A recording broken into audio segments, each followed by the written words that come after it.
Madam Vice Chancellor, it is my great pleasure and privilege to present to you someone who I have had the privilege of knowing for many years and admire, Maureen McTeer, a fine Canadian author, passionate advocate, and distinguished jurist.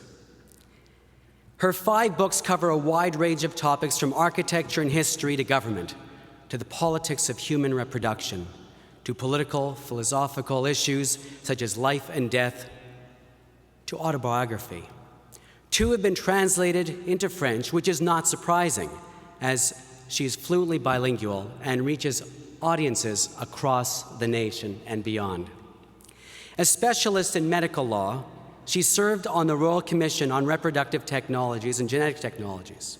She was invited as Distinguished Scholar in Residence at American University in Washington, D.C., where she lectured in law, science, and public policy. Ms. McTeer has also taught at the Center for Health Policy, Research and Ethics at George Mason University, a longtime advocate of reform to democratic institutions and electoral systems. She was also a senior fellow in the Center for North American Studies at American University. Ms. McTeer, along with athlete Abby Hoffman, was among the organizers of the SO Women's National Championship Tournament for women's ice hockey. One of the tournament's trophies, the Maureen McTeer Trophy, is named rightfully in her honor. Speaking of athletes brings us naturally to running.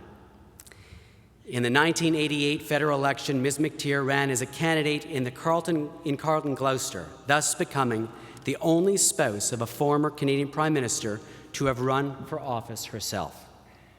She is focused on women's equality and health.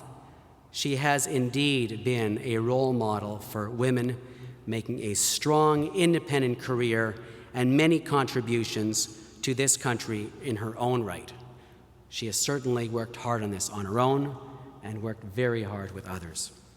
Recipient of the Governor General's Award in commemoration of the Persons case, she has been outspoken on a wide range of issues ranging from medical research, the commercialization of human life forms, particularly issues of access to genetic testing and therapies for women with familiar breast and ovarian cancers, and organ transplants.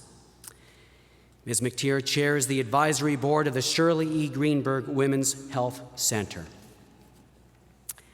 Ms. McTeer holds an undergraduate degree and a law degree from our sister university, the University of Ottawa. She earned an MA in biotechnology law and ethics from the University of Sheffield. She is the first Canadian to earn this important degree. Her thesis analyzed the issues raised by patent on the human genome. Ms. McTeer is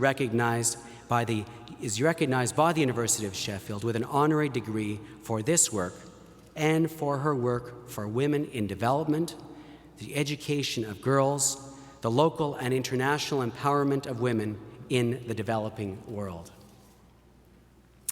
Madam Vice Chancellor, in recognition of her contributions to women's equality and rights within Canada and internationally, as well as her advancement of health and medical issues, I request that you confer the degree of Doctor of Laws, honoris causa, upon Maureen McTeer. Thank you.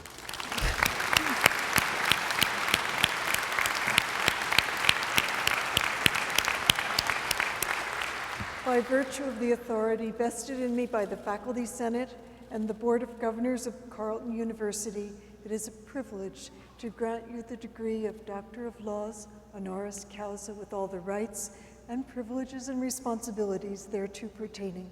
Congratulations, Dr. McTeer. Thank you.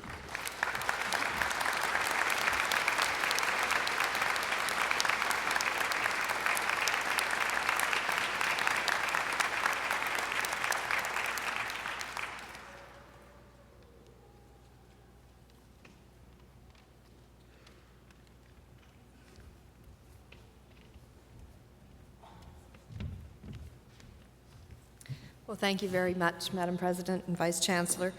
Thank you very much, Jock. It's just thought I'd tell you that my remarks are shorter than his. So thank you very much for including all the good news and the bad news there is to tell about me. Thank you very much for your warm welcome. I have to tell you that as a graduate of the University of Ottawa, I admit that vivid memories of the U of O, GG's, and Carleton Ravens football games made me a bit nervous about appearing here today on this platform. But I'm deeply honored by this degree, not least as a daughter of the Ottawa Valley, who with my older sister, Colleen, were the first in our family to have the opportunity to attend university. This day, of course, belongs to you, the graduates and those who have loved you and bankrolled you these past many years. You, I know, have worked hard and partied hard, no doubt, these past years, and your efforts for at least part of that are rewarded here today with a university degree, one which we know will serve you well as you move through life. Now, I've sat here at Convocation myself, and each time as I sat there, earning another hard-earned degree, I would say to myself, I will never do this again. But each time, after the fatigue has gone away and the memories of the all-nighters have dimmed, I understood that because of what I had learned, I was able to try to help make the world a better place. Now, you've no doubt been told time and time again that education is a lifelong process, and in no generation will that be truer than in yours. Today, the pace of technological and scientific change is breathtaking, renewing itself every few months. Those instruments may be instruments of technology and science, but the change is much broader than that, pushing back the frontiers of what is possible and altering for good as well as for bad the social and cultural context within which society responds. When my late grandmother was born in 1889, it took her family the better part of a day to drive by horse and buggy from Manotick, just south of here, to visit their relations in Ottawa. Married women then could not own property in their own name. Women could not vote. When my grandmother died 98 years later, a woman astronaut had traveled to the moon. Your generation will see changes of much greater magnitude, and you must make education an integral part of your lives. Use what you have learned. Use this newfound knowledge, not as a luxury, but as a guide to your life decisions. For your degree is a passport to opportunities which were not available to many of your parents or to many of your peers who may not have had the privilege of attending university. But that privilege of a university education carries with it as much responsibility as it does opportunity. You have a duty now not to sit back, to stand instead and be counted. Your particular fields of engagement will be as diverse and various as the universe itself, from the laboratory to creative enterprise in both the public and the private domains, to the solitary work of the artist, to nurturing children who will reach to the future.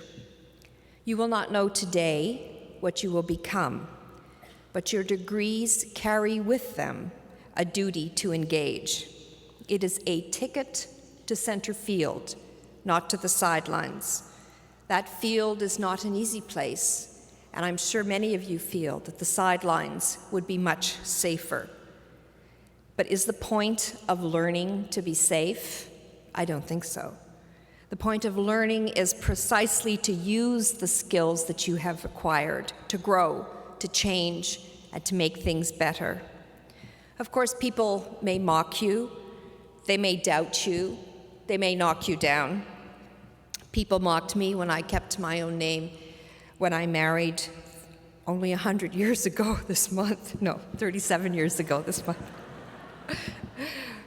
All of us on this podium have been knocked down. You, your parents, may have been knocked down too.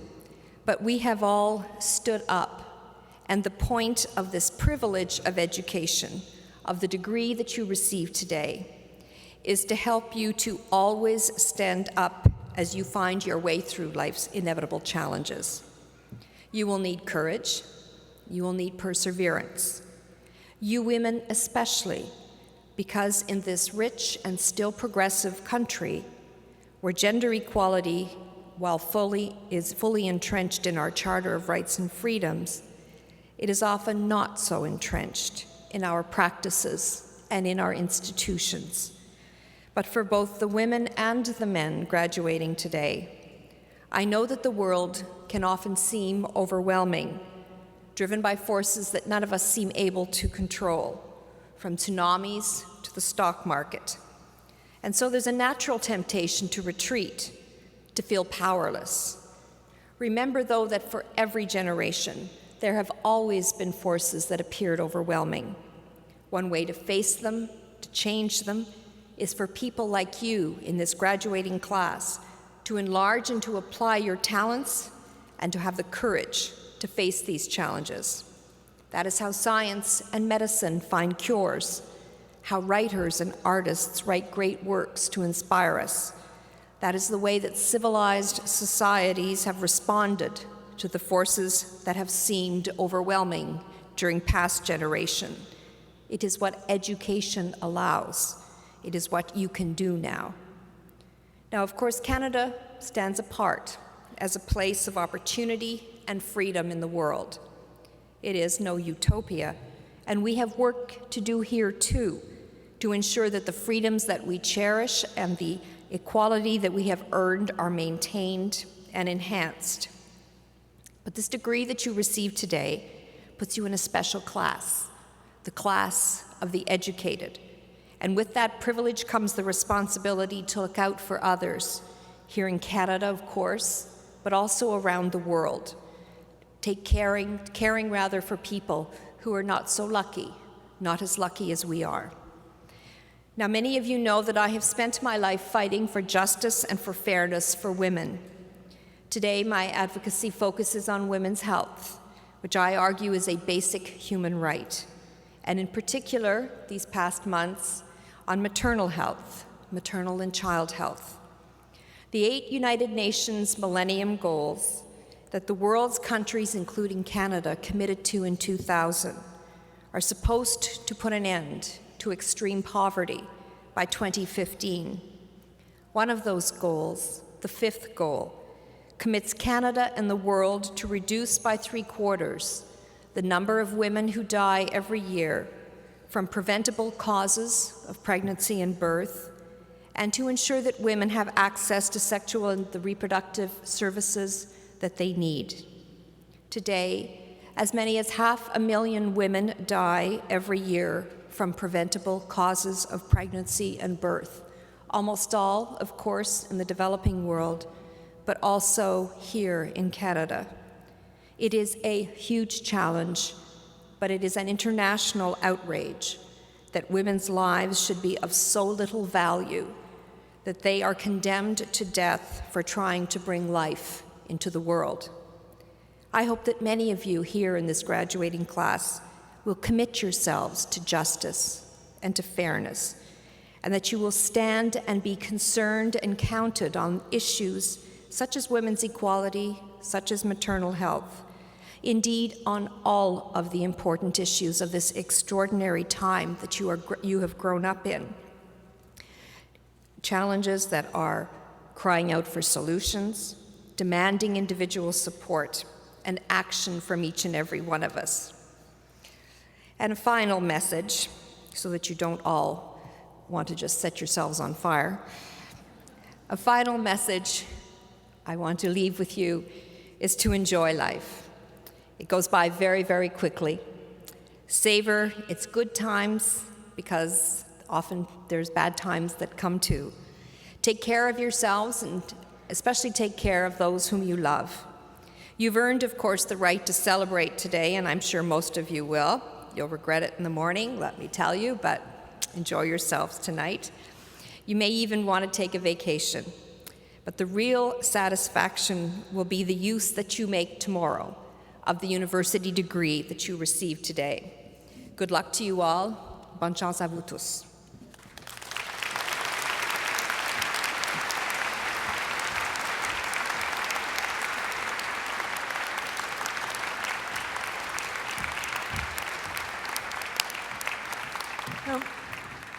No, I know that we told you, could you wait a second? I know that we told you all to stay seated until you got your degrees, and you're being so good.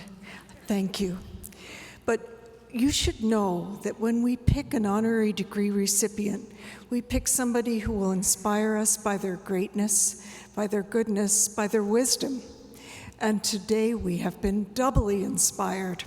And we each have 2 feet, and I think we should stand on them and recognize that greatness.